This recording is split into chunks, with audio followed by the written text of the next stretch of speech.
Hey everybody, it's Keith with the Automotive Training Channel. And do you want to see something that burns my biscuits? It's my favorite saying. Porsche, Macan, whatever you want to call it, from another shop. They called us and said, hey, we put in a used transmission, a used PDK. Can you guys come program it? We said no. It's not going to work. It's a bad PDK. And it's a DCT. You guys can look them up. Look up Macan DCT trans, and just the hilarity will ensue on how many of these fail. They all fail. They're all trash. They fail at like 60,000 miles. Anyways, we said no. You guys could put the original valve body from the old transmission into the used one. And this is a very large transmission company, a corporatized, huge, big name, one of the biggest names in it. So we're like, hey, put in the original valve body, and then you don't have to deal with that and call us. It's a bad unit anyways. Okay, so they put it in there. They call us back, and they're like, hey, we need you guys to come program it still. Like, it's got some codes. So we said, no, it needs to be diagnosed. Bring it over, send it over here, and we'll take a look at it. They send it over here, and it's got regular DCT faults. We assume so. But the problem is we have to put a jump box on it. We can't keep codes going. The car dies while you're driving, and then you can't restart it. So we're like, hey, you have to put a battery in it. Also, the fuel light's on it, like 20 miles till empty. We're like, dude, so we have a service agreement with all of our shops that they have to sign that says that they bring us a car. If they're going to bring us a car to look at, it has to have a good charged battery, and it has to have enough fuel to test drive it if we need to test drive it for the diag. A drivability problem or transmission shifting problem, and starting the car and checking. Oh, we can't even check codes. I mean, it's stone cold dead battery, right? So we're like, hey man, you guys need to we're going to sell you a battery, and we're going to put fuel in it. And they said, no, we'll bring you a battery. Well, we're a shop for profit, and I can't have somebody who's uninsured for mobile work coming to my property and installing parts on a car that potentially could damage it. This is a Porsche. Anyways, no. So this is turning into an issue, right? So we park it outside. They put a battery in it, put fuel in it. They're another shop. They do whatever they want. They could have towed it out, whatever. As long as it's off our property, our insurance isn't going to be upset. We want to make sure that we don't do anything that would violate liability problems for the customer, for us, anything. So I can't have another shop come into our shop and working on the property if they don't have proper insurance for mobile work like we do. We had to get very specific insurance for doing mobile work. And there's a lot of exclusions. Like, I can't go to people's houses. There's all kinds of weird stuff. We don't do repair on the road. We only do consulting and diag and programming. Whole different ball game. Anyways, we get the car in here. They put the battery in it yesterday. So we were going through, we diagnosed it. It needs a PDK assembly, surprise, surprise. So we go to register the battery for them because they put the battery in and said, yeah, we need you to register it. So we boot up PWIS and stuff. We open the back and look, and they put in an aftermarket battery.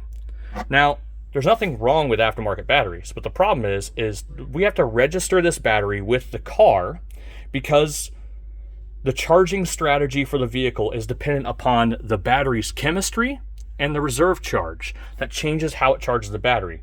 Having the wrong reserve charge or battery chemistry selected in the module will create a condition where it will undercharge the battery or it will overcharge it, both of which could be detrimental to either safety or well, honestly, if the car doesn't start, that's not really a safety issue typically, but it could be. Anyways, the customer is not going to want a car that doesn't recharge the battery properly, and the customer doesn't want a car that overcharges this battery and it starts fumigating. Even as an AGM, it could be a problem. So we need to do the job correctly. We want to follow OEM service info and do it correctly. So we call them and tell them, hey man, this is why we quoted you the OEM battery, because it's missing both the serial number and the part number from the Porsche battery. So he calls the green guys where he bought it from. They're like, oh, there's a QR code on the side that has the number. Well, it's got a 16-digit number on the side. Porsche serial numbers for batteries are 15 digits, and the part numbers are 11. So we call him and go, dude, this is why we said that let us put a battery in this so we could do it correctly.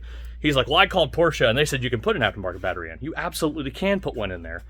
But the problem is if you want me to log on to the factory tool and make up a serial number and a part number, or put one in from some other battery that's not in there, like, I'm not going to put in fake numbers into the system. Like, I can't put in there that this is not what's in there, but it's what I put in there. It's kind of fraud to lie to the system and the customer that you put in the correct battery. He said, well, Porsche will do it. I said, yeah, every dealer out there is just another shop, and there's tons of them that don't follow OEM service information or OEM specifications. So that's not my problem that a dealer will do the wrong thing. You guys have seen it. I showed you hundreds and hundreds of cases in all my videos where dealers will do the wrong thing all the time, all in the name of profit. Most shops will. And that's the concern that we have, is like, I'm not going to do this wrong. Well, So they're going to come get the vehicle. They're mad at us. Oh well. I'm not going to sacrifice my integrity for a customer. It's not going to happen. I would ask them, when you get the car back, because we documented this when the car came in, about these nasty fingerprints all over the carpet. Nasty, greasy boot prints. This transmission shop, the floor is like a lake. Look at all this grease stains in here. All over the place, all over this car. Like, it can be cleaned, but holy cow, it's nasty. They put it all over the place. It's on the steering wheel, it's on the dash, it's all over the car. I don't know how well this translates onto the video, but it's nasty all over the place. It's like the customer's calling because we've had the car for 2 or 3 months, is what he just said over the phone. They had a car for 2 or 3 months, and I guess they got this used transmission or something put in there, and he's like, so we just get another used unit? And I was like, you have to get a bunch of used units. This is a PDK. They're all got to be bad at some point in time, and like, this is why we wouldn't do a used one on this car, ever. I wouldn't. Ugh, look at this. Gross fingerprints. Guys, you got to have better quality control. Anyways, for stuff that burns my biscuits, see you guys next time. And if you bring us a car, please don't expect us to lie for you.